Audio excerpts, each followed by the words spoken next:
नमस्कार दोस्तों, स्वागत है आपका उमंग एकेडमी ए टू जेड में। जी हाँ दोस्तों, बात करें पर्यावरण अध्ययन की तो पर्यावरण अध्ययन का जो प्रैक्टिस सेट 1 है, इसके आपको एक एक करके आगे चलते जाएंगे, topic wise topic practice set मिलते जाएंगे। इसमें वो क्वेश्चन इंक्लूड किए हैं मैंने जो सी टेट में, एम पी टेट में, यूपी टेट हो, रीट हो, K V S, N B S T, triple S B या फिर C G T T, Bihar TET या फिर पंजाब टेट, किसी न किसी एग्जाम में जो सभी के सभी क्वेश्चन पूछे गए हैं, वो सब जो अभी तक परीक्षाओं में क्वेश्चन पूछे गए हैं पर्यावरण अध्ययन में, वो सभी के सभी क्वेश्चन एक एक करके टॉपिक वाइज टॉपिक आपको मिल जाएंगे। सबसे पहले अपन पारिस्थितिकी तंत्र को कवर करेंगे, इसके बाद में एक एक करके जैसे ही आप टॉपिक बनते जाएंगे उसको कवर करेंगे।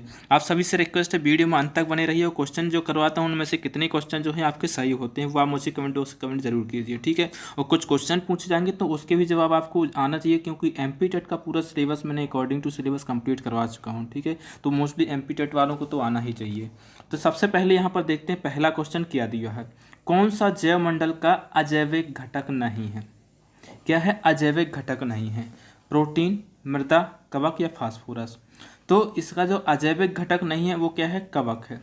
अब आपको बता दूं, एक तो होते हैं जैविक घटक और एक होते हैं अजैविक घटक।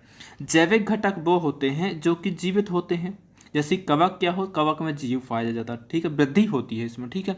प्रोटीन, मृदा, फास्फोरस ये क्या है? अजैविक घटक हैं। वो कौन सा नहीं है? कवक है। यदि बात करूं प्रोटीन, मृदा, फास्फोरस की, तो जैसे प्रोटीन और कार्बोहाइड्रेट ये कार्बनिक हो जाते हैं। प्रोटीन और कार्बोहाइड्रेट जो हो जाएगा वो क्या है? कार्बनिक अजैविक घटक कहलाएंगे। और फास्फोरस हो गया आपका, और फास्फोरस, नाइट्रोजन, सल्फर ये क्या हो जाएंगे? आपके अकार्बनिक अजैविक घटक कहलाएंगे। तो इसमें इस प्रकार से क्वेश्चन पूछे जा सकते हैं। इसका सही जवाब कौन सा हो जाएगा? सा नंबर हो जाएगा। अब दूसरा क्वेश्चन देखिए, दूसरा क्वेश्चन क्या दिया हो। घास भूमि क्षेत्र के परितंत्र की खाद्य श्रृंखला में सबसे उच्च स्तर के उपभोक्ता होते हैं? शाकाहारी, मांसाहारी, जीवाणु, मांसाहारी या शाकाहारी। तो इसमें क्या है? इसका सही जवाब क्या है? मांसाहारी। इसका सही जवाब क्या हो जाएगा? मांसाहारी। देखो, पेड़ पौधे जो होते हैं वो उत्पादक होते हैं, इसके बाद उनको खाने वाले प्राथमिक उपभोक्ता, फिर उसको खाने वाले द्वितीय उपभोक्ता, उसको खाने वाले क्या होते हैं? मांसाहारी। मतलब जो शाकाहारी को भी खा जाते हैं वो क्या होते हैं? मांसाहारी कहलाते हैं। तो मांसाहारी होते हैं। लेकिन इसके लिए एक मैं नोट लिख देता हूँ कि ये जो क्या है, एक क्वेश्चन इलाहाबाद हाईकोर्ट का परीक्षा में जो पूछा गया था उसमें इसको जो बताया गया था कि इसमें बताया गया था कि इसका जो सही जवाब है इसको सी माना गया था कि जीवाणु होते हैं सबसे उच्च स्तर के जो उपभोक्ता होते हैं, ठीक है। लेकिन जनरली ये क्वेश्चन सीटेट में मैंने देखा है इसका सही जवाब कौन सा है? मांसाहारी होता है। लेकिन जो इलाहाबाद हाईकोर्ट में क्वेश्चन पेपर हुआ था उसमें जीवाणु को माना गया था। लेकिन यदि आपको सीटेट एमपीटेट ने पूछा था तो आप मांसाहारी ही कीजिए, ठीक है। नेक्स्ट क्वेश्चन देखते हैं, तीसरा क्वेश्चन देखिए। तीसरा क्वेश्चन क्या दिया हो, पारिस्थितिकी तंत्र में ऊर्जा का मुख्य स्रोत क्या है? ये क्वेश्चन कई बार पूछा जा, इसमें लिखा जरूर मैंने, यूपी टेट पर, सी टेट में पूछा जा चुका है, एमपी टेट में पूछा जा चुका है, सभी परीक्षाओं में पूछा जा चुका है। तो एटीपी के रूप में, या फिर सूर्य का प्रकाश, डीएनए या फिर कोयला। तो पारिस्थितिकी तंत्र में ऊर्जा का मुख्य स्रोत क्या है? जो मुख्य स्रोत है वो क्या है? सूर्य का प्रकाश। सबसे ज़्यादा जो मुख्य रूप से मिलता है अपन सूर्य के प्रकाश से ही हर एक व्यक्ति को ऊर्जा मिलती है। यदि सूर्य का एक दिन सूर्य नहीं निकलता है तो आपको सोच भी नहीं सकते कितना अंधेरा रहता है, रात जैसी लगेगी दुनिया, ठीक है। तो इसका सही जवाब हो जाएगा सूर्य का प्रकाश। नेक्स्ट क्वेश्चन देखिए, चौथा क्वेश्चन, एग मार्क का संबंध किससे होता है? एग मार्क का संबंध किससे होता है? सूर्य के प्रकाश को प्रेरक बल भी कहा जाता है। एक क्वेश्चन पूछा जाता है प्रेरक बल, तो सूर्य के प्रकाश को कहा जाता है प्रेरक बल। किसको कहा जाता है? सूर्य के प्रकाश को प्रेरक बल भी कहा जाता है, ठीक है। तो इसको याद रखिए। अब बात करें इसका, एग मार्क का संबंध किससे है? गुणवत्ता से, मैकेजिंग संसाधन से या फिर उत्पादन से। तो जो एगमार्क होता है, एगमार्क का संबंध होता है गुणवत्ता से। किसी भी खाद्य पदार्थ की ज़्यादातर जो गुणवत्ता होती है वो इससे संबंधित होती है कि कोई सा भी खाद्य पदार्थ है तो उसके लिए एक एगमार्क दिया जाता है, एक निशान दिया जाता है, एक चिन्ह दिया जाता है उसकी प्रामाणिकता सिद्ध करने के लिए। और ये कौन देता है? ये एगमार्क जो चिन्ह देता है वो भारत सरकार देती है। कौन देती है? भारत सरकार की तरफ से दिया जाता है, भारत सरकार, ठीक है, भारत सरकार की तरफ से दिया जाता है, ठीक है। इसको याद रखिए कि एगमार्क जो चिन्ह देता है वो कौन देता है? तो भारत सरकार देता है। कौन सा मंत्रालय देता है? खाद्य मंत्रालय द्वारा दिया जाता है। इसको याद रखना, किसके द्वारा दिया जाता है? तो खाद्य मंत्रालय द्वारा दिया जाता है, ठीक है। किसके द्वारा? खाद्य मंत्रालय द्वारा दिया जाता है, ठीक है।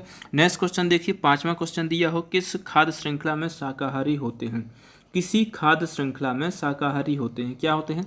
प्राथमिक उत्पादक, प्राथमिक उपभोक्ता, द्वितीयक उपभोक्ता या फिर अपघटनकर्ता।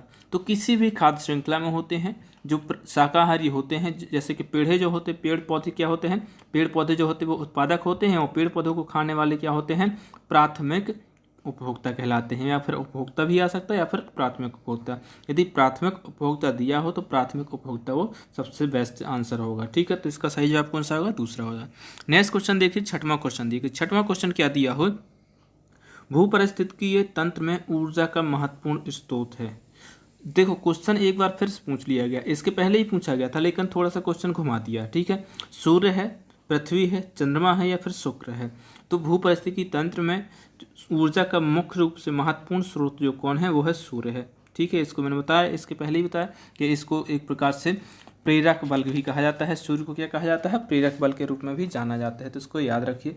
और इसमें जो भी एक और क्वेश्चन बहुत ज़्यादा पूछा जाता है कि प्राकृतिक चयन की अवधारणा किसने विकसित की थी, चार्ल्स डार्विन है, उन्होंने विकसित की थी, तो इसको याद रखिए। नेक्स्ट क्वेश्चन देखिए, सातवां क्वेश्चन दिया हुआ है, जब एक जीव लाभ लेता है बगैर दूसरे सहजीवी को प्रभावित किए तो वह क्या कहलाता है, परजीवी कहलाता है, सहभोजी कहलाता है, मृतोपजीवी कहलाता है या फिर सहजीवी कहलाता है। तो जब एक क्या होता है, जब एक जीव लाभ लेता है बगैर दूसरे को कुछ भी प्रभावित किए तो वो क्या होता है, सहभोजी होता है। मतलब में साथ में भोजन करो, हमें क्या करना, तुम अपना खाओ हम अपना खाएं, वही वाली कहानी हो गई ना। तो बगैर दूसरे को प्रभावित करे जो भोजन होता है वो क्या कहलाता है, सहभोजी कहलाता है। तो बात करें सहजीवी की, तो सहजीवी क्या होता है, जब जीव, ऐसे जीव क्या होते हैं जब एक दूसरे को, जैसे भैंस के ऊपर बगुला बैठा होता है तो भैंस को क्या करता है, यदि भैंस के जो जूं होते हैं वो बगुला खाता है तो अपना पेट पालता है, और भैंस के लिए क्या लाभ होता है, तो उसमें भैंस के लिए लाभ ये होता है कि उसके जूं जो होते हैं वो बगुला खा जाता है, इसलिए उसका शरीर स्वस्थ रहता है। तो दोनों को लाभ होता है, वो होता है सहजीवी।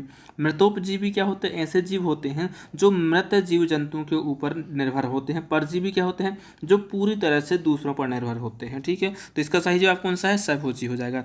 नेक्स्ट क्वेश्चन देखिए, आठवां क्वेश्चन दिया हुआ है। आठवां क्वेश्चन क्या दिया हुआ है, जब मोर सांप को खाता है, जब मोर सांप को खाता है, सांप कीड़ों को खाता है और कीड़े हरे पौधों को खाते हैं, तो मोर का पोषण तल क्या होगा, प्राथमिक उपभोक्ता, अंतिम अपघटक, प्राथमिक अपघटा या फिर खाद्य पिरामिड के शीर्ष स्तर पर। तो खाद्य पिरामिड का शीर्ष पर जो है सही जवाब होगा। कैसे, देखो सबसे पहले पेड़ होंगे, पेड़ को कौन खाएगा, पेड़ को कौन खाएगा, कीड़ा खाएगा। ठीक है, कीड़े को कौन खाया, कीड़े को कौन खाएगा, कीड़े पेड़ पौधे को खाते हैं। सांप कीड़े को खाता है, कीड़े को कौन खाता है, सांप खाता है, और सांप को कौन खाता है, मोर खाता है। तो खाद्य पिरामिड जो बनाएंगे, यदि इस प्रकार से खाद्य पिरामिड बनेंगे तो सबसे नीचे वाले पेड़ रहेंगे, फिर इसके ऊपर वाले में क्या रहेगा, कीड़ा रहेगा, फिर सांप रहेगा, यहाँ पर सबसे ऊपर बैठेगा कब, मोर बैठेगा। तो शीर्ष स्तर पर होगा या फिर शीर्ष तल कहलाएगा जी। ठीक है, तो इसका सही जवाब होगा द। नेक्स्ट क्वेश्चन देखें, 9वां क्वेश्चन देखते हैं, जो शाकाहारी जंतु भोजन के लिए हरे पेड़ पौधे पर निर्भर रहते हैं, प्राथमिक चरण उपभोक्ता, द्वितीयक चरण उपभोक्ता, तृतीयक चरण उपभोक्ता या फिर उपभोक्ता। तो जो क्या करते हैं, पेड़ पौधों पर निर्भर होते हैं, वो क्या कहलाते हैं, प्राथमिक चरण उपभोक्ता कहलाते हैं। उपभोक्ता भी हो सकता है, लेकिन जब प्राथमिक चरण उपभोक्ता ना दिया हो तो आप उपभोक्ता कीजिए। ठीक है, तो इसका पहला ऑप्शन क्या हो जाएगा, सही हो जाएगा। आप सभी से रिक्वेस्ट है कि यदि आपने हमारे चैनल को अभी तक सब्सक्राइब नहीं किया है तो सब्सक्राइब कर लें, साथ ही साथ उसका जो बेल आइकन है उसको प्रेस कर लें, ताकि जैसे ही कोई वीडियो डलेगा उसका नोटिफिकेशन आपको मिल जाएगा। नेक्स्ट क्वेश्चन देखते हैं, 10वां क्वेश्चन दिया हुआ, इकोसिस्टम की सही परिभाषा क्या होगी, यहाँ पर होगी। ठीक है, तो क्या होगी इकोसिस्टम की सही परिभाषा, परस्पर क्रिया करने वाला जीव समुदाय, किसी स्थान का अजीवीय घटक, पृथ्वी और वायुमंडल का क्षेत्र जहाँ जीव रहते हैं, जीव समुदाय और उसके वातावरण का संतुलित तंत्र। तो क्या होगा इसका सही आंसर, इसका जो सही आंसर होना चाहिए वो होगा आपका चौथा, द नंबर का होगा। इकोसिस्टम जो होता है वो मुख्य रूप से परितंत्र का क्या होता है, समुदाय के एक दूसरे के बीच में किस प्रकार का तालमेल है, यही इसका जरूरी होता है इकोसिस्टम में। ठीक है, नेक्स्ट क्वेश्चन देखते हैं, 11वां क्वेश्चन देखते हैं। 11वां क्वेश्चन क्या दिया हुआ है, किसी परितंत्र में तत्वों का चक्रण कहलाता है। तत्वों का चक्रण क्या कहलाता है, जैव भू रासायनिक चक्र, भूवैज्ञानिक चक्र, रासायनिक चक्र या फिर इनमें से कोई नहीं। तो किसी परितंत्र में, मोस्टली परितंत्र आपको याद रखना है, परितंत्र में तो जो चक्रण होता है वो क्या कहलाता है, जैव भू रसायन चक्र। क्या होता है, जैव भू रासायनिक चक्र कहलाता है। तो इसको अपनी याद रखेंगे। और इसमें मुख्य रूप से क्या क्या होता है, जो भी सभी जीवों को मुख्य रूप से 4 तत्वों की आवश्यकता होती है। एक होता है आपका क्या, कार्बन होता है, और एक होता है ऑक्सीजन होता है, और एक क्या होता है, एक होता है नाइट्रोजन होता है, और एक होता है आपका हाइड्रोजन। ये 4 तत्व जो होते हैं यही मुख्य रूप से विद्यमान होते हैं परितंत्र में, जो कि बहुत जरूरी होते हैं। तो इसी का ये क्या कहलाता है, जैव भू रासायनिक चक्र कहलाता है। ठीक है, तो इसका सही जवाब हो जाएगा आ नंबर। नेक्स्ट क्वेश्चन देखिए, 12वां क्वेश्चन देखिए, जैविक समुदाय में प्राथमिक उपभोक्ता है। जैविक समुदाय में प्राथमिक उपभोक्ता है मांसाहारी, सर्वहारी, शाकाहारी या फिर डेट्रीटिवोर। तो क्या है, जो जैव समुदाय होता है उसमें जो प्राथमिक उपभोक्ता उन्हें कहा जाता है जो पेड़ पौधों को खाते हैं। और पेड़ पौधों को खाने वाले जो होते हैं वो क्या कहलाते हैं, शाकाहारी होते हैं, या फिर जिनको शाकाहारी होते हैं जिनको क्या कहते हैं, प्राथमिक उपभोक्ता भी कहा जाता है। क्या कहा जाता है, प्राथमिक उपभोक्ता कहा जाता है। पेड़ पौधे जो होते हैं वो उत्पादक होते हैं, और पेड़ पौधों को खाने वाले शाकाहारी कहलाते हैं, जो प्राथमिक उपभोक्ता कहे जाते हैं। ठीक है, तो इसका सही जवाब होगा सा। इससे बेहतर आपको कहीं पर और नहीं मिलेगा प्रैक्टिस सेट, और इससे अधिक डीपली नहीं पूछेगा। ठीक है, इतना याद रखिएगा। आप और भी जो क्वेश्चन पेपर होंगे, पुराने प्रश्न पत्र होंगे आप लोगों के पास, यदि कोई बुक होगी तो उसमें भी देख सकते हैं। सर्वाधिक उत्पादक पारिस्थितिकी तंत्र है उष्णकटिबंधीय वर्षा वन, टुंड्रा वन, सवाना वन या फिर मरुस्थल वन। तो इसमें सही जवाब क्या होगा इसका, उष्ण कटिबंधीय वर्षा वन जो होते हैं सर्वाधिक पारिस्थितिकी तंत्र में सर्वाधिक उत्पादक होते हैं। अब क्यों होते हैं उत्पादक, तो उष्ण कटिबंधीय, आपने पृथ्वी देखी होगी कुछ इस प्रकार से होती है, थोड़ा सा अंडाकार। यदि इसमें देखेंगे तो एक जे रेखा होती है, 0 विषुवत रेखा जे होती है, कर्क रेखा एक जे होती है, मकर रेखा और कर्क रेखा जी रेखा होती है। ठीक है, 0 विषुवत। तो जो एरिया ये जो इससे लगा हुआ होता है इसको क्या होता है, इसको मिलता है पर्याप्त मात्रा में पानी मिलता है, पर्याप्त मात्रा में वर्षा होती है, पर्याप्त मात्रा में तापमान भी मिलता है। इसलिए ये जो एरिया होता है यही कहलाता है आपका उष्ण कटिबंधीय। यहीं पर सबसे ज़्यादा उत्पादन होता है। जे उत्तरी ध्रुव कहलाएगा आपका, जे कहलाएगा आपका दक्षिणी ध्रुव कहलाएगा। इसमें उतना उत्पादन नहीं होता जितना क्या होता है इस एरिया में होता है। ठीक है, तो इसका सही जवाब पहला हो जाएगा।